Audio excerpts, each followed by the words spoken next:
Kemudian Jalan Basuki Rahmat dan Jalan R. Sukamto. Seperti itu.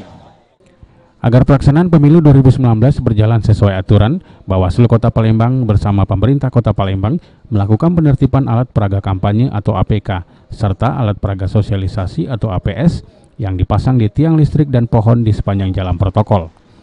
Penertiban ini menurunkan 500 personil yang dibagi dalam 5 zona, yakni Jalan Jenderal Sudirman, Jalan Demang Lebar Daun, Jalan Kolonel Haji Burlian, Jalan Basuki Rahmat, dan Jalan R. Sukamto. Kepala Badan Kesbangpol Kota Palembang, Arthur Febriansyah, mengatakan penertiban atribut ini dilakukan karena masih banyaknya APK yang tidak sesuai aturan. Ia berharap semua pihak, terutama tim ses dan caleg, dapat menjalankan aturan sesuai yang telah diatur oleh pemerintah.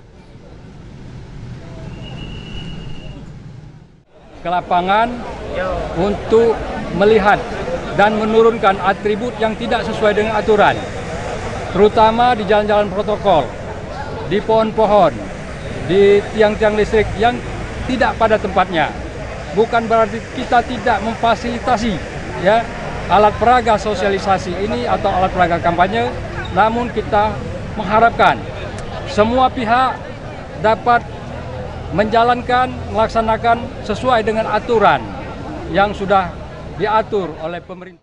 Sementara itu, Ketua Bawaslu Kota Palembang, M. Taufik, menghimbau kepada para peserta pemilu untuk tidak memasang APK yang melanggar peraturan wali kota, seperti di tempat ibadah, sekolah, dan gedung pemerintahan, serta tidak memasang APK di angkutan umum dan mematuhi ketentuan peraturan dalam melakukan kampanye.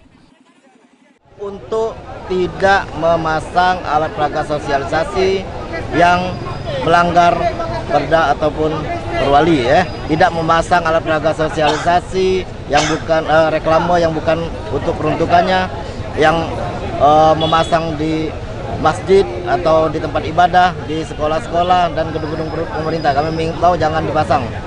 Kedua, kami juga menghimbau kepada peserta kampanye untuk juga tidak memasang atau membranding ya alat peraga sosialisasi di angkutan-angkutan umum ya, karena itu juga melanggar PKPU.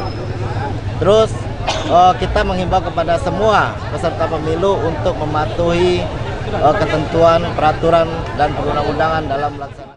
Bagi para peserta pemilu yang masih melakukan pelanggaran terhadap peraturan pemasangan APK, Bawaslu akan melepasnya secara paksa dan memberikan sanksi administrasi berupa teguran tertulis. Pertama adalah nanti Heru Wahyudi, PAL TV. adapun wilayah zona penertibannya yang pertama Jalan Dr. Indonesia.